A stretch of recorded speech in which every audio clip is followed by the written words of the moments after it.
അങ്ങനെ നമ്മുടെ വീടിന്റെ പുതിയ ക്യാപ്റ്റൻ അതാ എന്താണ്ടൊക്കെ എടുത്തുകൊണ്ട് വരികയാണ്. വേറൊന്നുമല്ല, അപ്പാനി ക്യാപ്റ്റൻസി ടാസ്കിൽ വിജയിച്ചിട്ടുണ്ട്. കോഴിപ്പോരായിരുന്നു ആ ഒരു ക്യാപ്റ്റൻസി ടാസ്ക്. അപ്പൊ ലൈവിൽ ഈ ഒരു ടാസ്ക് കഴിഞ്ഞതേ ഉള്ളൂ. സംഭവം എന്താണെന്ന് പറയാം. 3 പേർക്കും, അതായത് 3 കോഴികളുണ്ട്. അപ്പാനിക്കോഴി, ശൈത്യക്കോഴി, ബിന്നിക്കോഴി. ഈ 3 കോഴികളുടെയും കളത്തിൽ കുറെ അധികം പാവക്കുട്ടികളെ പോലത്തെ കുറച്ച് കോഴികളുണ്ട്. കീക്കി കേൾക്കുന്ന കോഴികളാണ്. അപ്പൊ ഈ കോഴികളുടെ അവരുടെ കളത്തിൽ നിന്ന് എടുത്ത് മറ്റുള്ളവരുടെ കളത്തിൽ ഇട്ട് നിറയ്ക്കണം. അവരുടെ കളം ശൂന്യമായിരിക്കണം. ഇതായിരുന്നു ടാസ്ക്. എടുത്തു പറയുന്നുണ്ട്, ഈ പറയുന്ന കോഴികളെ ഒന്നും വലിച്ചെറിയാൻ പാടില്ല. ഒരു കളത്തിൽ നിന്ന് അടുത്ത കളത്തിലേക്ക് മാത്രമേ ഇടാൻ പാടുള്ളൂ. അങ്ങനെ ആദ്യത്തെ റൗണ്ട് തുടങ്ങുന്നു. ബിന്നിയാണെങ്കിൽ കൈ കിട്ടുന്ന എല്ലാ കോഴികളെയും എടുത്ത് വലിച്ചെറിയാണ്. ഇന്നാ പിടിച്ചോ എന്നും പറഞ്ഞ് അവിടെ നിന്നുകൊണ്ട് ഈ കോഴി എടുത്തെറിയുകയാണെങ്കിൽ പുറത്തോട്ടേ പോകത്തുള്ളൂ. അത് സത്യത്തിൽ ആ ഗെയിമിനകത്തത് കള്ളക്കളിയാണ്. അത് ചെയ്യാൻ പാടില്ല. അങ്ങനെ എന്തായാലും ആദ്യത്തെ കോഴിപ്പോര് കഴിഞ്ഞപ്പോഴത്തേക്കും ബിഗ് ബോസിന് മനസ്സിലായി ഇവർക്ക് ഈ കളിയൊന്നും മനസ്സിലായിട്ടില്ല എന്ന്. അങ്ങനെ ബിഗ് ബോസ് അതായത് ഈ ഒരു ഫസ്റ്റ് റൗണ്ട് കഴിഞ്ഞപ്പോഴത്തേക്കും, റൗണ്ടായിട്ടല്ല, ആദ്യത്തെ ഗെയിം അത്ര ഓക്കെ ആയിരുന്നില്ല. അപ്പാനിയുടെയും ശൈത്യയുടെയും കളം ഈക്വൽ ആയിട്ട് ശൂന്യമായിരുന്നു. കാരണം ബാക്കി കോഴികളെല്ലാം പുറത്ത് കിടക്കുകയാണ്.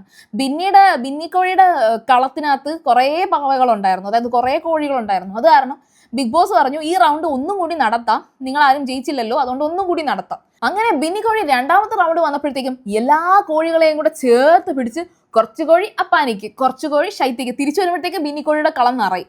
അപ്പൊ ബിന്നിക്കോഴി വീണ്ടും അതെല്ലാം എടുത്തുകൊണ്ട് പോയി 2 കളത്തിൽ ഇട്ട് കൊടുത്തു. നന്നായിട്ട് ഗെയിം കളിച്ചു. 3 പേരും നന്നായിട്ട് ഗെയിം കളിച്ചു.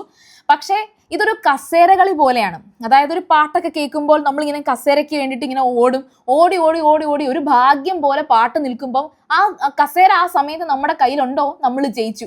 അതേപോലെയാണ് ഈ കോഴിപ്പോര് നടന്നത്. ബസർ അവസാനിച്ചപ്പോഴത്തേക്കും അപ്പാനിയുടെ കളം ഇത്തവണ ശൂന്യമായിരുന്നു.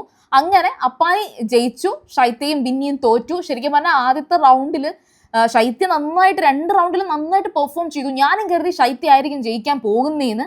ഏതായാലും അപ്പാനി ജയിച്ചു. നല്ല അക്ബറൊക്കെ പോയി അങ്ങോട്ട് കയറി പിടിച്ചിട്ടിടാ, നീ അടിപൊളിയാടാ, നീ ഒരു കോഴിയാടാ എന്നൊക്കെ പറഞ്ഞിട്ട് ഭയങ്കര ഒരു ബഹളമൊക്കെ ഉണ്ട്. അപ്പോൾ എന്തായാലും രാവിലെ നല്ലൊരു ടാസ്ക് ആയിരുന്നു ഈ ഒരു കോഴിപ്പോര്. അങ്ങനെ ക്യാപ്റ്റനായിട്ട് നമ്മുടെ അപ്പാനി എത്തിയിരിക്കുകയാണ്. ഇനി ഒരു കാര്യം കൂടെ ഓർക്കുക, അപ്പാനിയുടെ ക്യാപ്റ്റൻസി ടാസ്കിനെ കുറിച്ച് ജസ്റ്റ് ഞാനൊന്ന് ഒരു ഇൻട്രൊഡക്ഷൻ പറയാം. ഞാൻ ഇന്ന് ഈ പറയുന്ന ഇൻട്രൊഡക്ഷൻ അടുത്ത ആഴ്ച മാറ്റി പറഞ്ഞാൽ നിങ്ങൾ ആരും എന്നെ ചെരുപ്പെടുത്ത് എറിയരുത്. കാരണം ചെരിപ്പറയൽ ആര്യന്റെ ക്യാപ്റ്റൻസി നമ്മൾ കണ്ടതാണ്. വളരെ ബോറായിരുന്നു, ഭയങ്കര നെഗറ്റീവായിരുന്നു. ലാലേട്ടനെ പോലും ധിക്കരിച്ച ആര്യനെ നമ്മൾ മാപ്പ് കൊടുക്കാൻ പാടില്ല. ഏതായാലും കിച്ചണിലെ ക്യാപ്റ്റനായിട്ട് കഴിഞ്ഞ ആഴ്ച അപ്പാനി ഉണ്ടായിരുന്നു. വളരെയധികം നല്ല ക്യാരക്ടറായിട്ടാണ് അപ്പാനി ആ കിച്ചണിൽ നിന്നത്. ആദ്യത്തെ ഒരു ദിവസം അങ്ങാണ്ട് എന്തോ പ്രശ്നം ഉണ്ടായിട്ടുണ്ട്. പിന്നെ ഫുഡ് ഒന്ന് ലേറ്റ് ആയപ്പോൾ പോലും എല്ലാവരോടും ക്ഷമ പറയാനൊക്കെ അപ്പാനി ഉണ്ടായിരുന്നു. അത് മാത്രമല്ല, ഒരു ക്യാപ്റ്റൻ ആണെന്നുള്ള ഒരു ഡോമിനേഷൻ അപ്പാനി കാണിച്ചിട്ടില്ല. അനുമോൾക്കായിരുന്നു അവിടെ ഡോമിനേഷൻ ഉണ്ടായിരുന്നത്. അനുമോൾ കുറച്ചധികം അവിടെ കാര്യമായിട്ടൊക്കെ നിന്നു. ആ നിൽക്കാനുള്ള സ്വാതന്ത്ര്യം അപ്പാനി കൊടുത്തു. ആ കിച്ചന്റെ ആ ഇതിനകത്ത് അപ്പാനിയും അനുമോളും തമ്മിലോ അല്ലെങ്കിൽ മറ്റൊരു കിച്ചന്റെ അകത്തൊരു വഴക്ക് നടക്കാൻ ഒരു സാധ്യത അവരുണ്ടാക്കിയിട്ടില്ല. സോ നല്ലൊരു ക്യാപ്റ്റനായിട്ട് അപ്പാനി വരാനുള്ള സാധ്യത ഞാൻ കാണുന്നുണ്ട്.